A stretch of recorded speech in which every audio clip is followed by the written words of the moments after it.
সুনামগঞ্জ, মৌলভীবাজার, হবিগঞ্জ, ফেনী, চট্টগ্রাম, নোয়াখালী, কুমিল্লা ও খাগড়াছড়ি জেলা ভারী বর্ষণ ও ভারত থেকে আসা পাহাড়ি ঢলে বন্যা কবলিত হয়ে পড়েছে।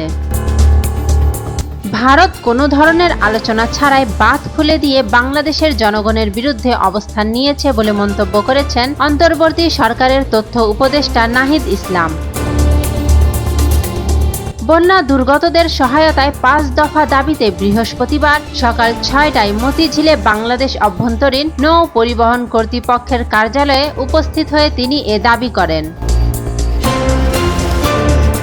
এ অবস্থায় বন্যা দুর্গতদের সহায়তায় নিজ নিজ অবস্থান থেকে নেমে পড়ার আহ্বান জানিয়েছেন নাহিদ ইসলাম। তিনি বলেন, জাতির ক্রান্তিলগ্নে আপনারা নিজ নিজ অবস্থান থেকে নেমে পড়ুন। সব বাহিনী উদ্ধার কার্যক্রমে অংশগ্রহণ করুন। আপনাদের যেন আর নির্দেশনা দেওয়া না লাগে। শিক্ষা প্রতিষ্ঠান, ব্যবসা প্রতিষ্ঠান, রাজনৈতিক ও সব শ্রেণীর মানুষকে তিনি এগিয়ে আসার আহ্বান জানান। এ সময় বন্যা দুর্গত এলাকায় দ্রুত সরকারি বেসরকারি স্পিড বোট পাঠানো সহ ৫ দফা দাবির বাস্তবায়ন না হলে বাংলাদেশ অভ্যন্তরীণ নৌ পরিবহন কর্তৃপক্ষের কার্যালয় থেকে যাবেন না বলে জানান তথ্য উপদেষ্টা। এদিকে দুর্গত এলাকাগুলোতে প্রয়োজনীয় সহযোগিতা না করার অভিযোগে ৫ দফা দাবিতে ঢাকা বিশ্ববিদ্যালয়ের শিক্ষার্থীরা ভোর ৪টায় মতিঝিলে BIWTA কার্যালয়ের সামনে অবস্থান করেন। ১ ঘণ্টা অবস্থানের পর শিক্ষার্থীদের তোপের মুখে চেয়ারম্যান একজন প্রতিনিধি পাঠান। এ সময় তথ্য উপদেষ্টা নাহিদ ইসলাম এসে নৌ পরিবহন কন্ট্রোল অফিসের কার্যক্রম বন্ধ পেয়ে কর্তৃপক্ষের সঙ্গে কথা বলেন এবং জবাবদিহি নিশ্চিতের কথা জানান। পরে শিক্ষার্থীরা ৬:৩০টার দিকে অবস্থান ছেড়ে দেন।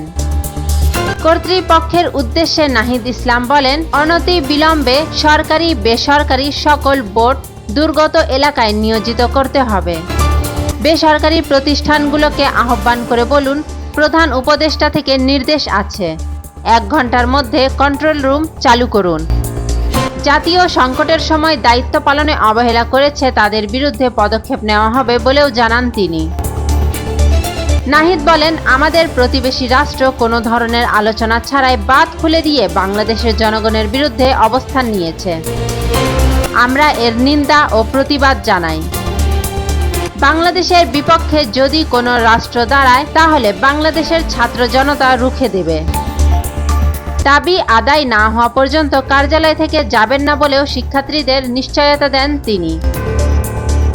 শিক্ষার্থীদের ৫ দফা দাবি উপস্থাপন করেন ঢাকা বিশ্ববিদ্যালয়ের শিক্ষার্থী রিফাত আহমেদ। দাবিগুলো হলো, সরকারি বেসরকারি যত স্পিড বোট আছে এই মুহূর্তে বন্যা কবলিত স্থানে পাঠাতে হবে। ছোট ছোট লঞ্চ বিভিন্ন পোর্টে যেগুলো আছে খুব দ্রুতই বন্যা কবলিত এলাকায় পাঠাতে হবে। বন্যায় উদ্ধার কাজে নিয়োজিত সব যানবাহনকে কর্তৃপক্ষ থেকে জরুরিভাবে জ্বালানি সরবরাহ করতে হবে। সব সরকারি ট্রলার ও স্পিডবোটকে এই ক্রান্তি লগ্নে ফ্রি করে দিতে হবে।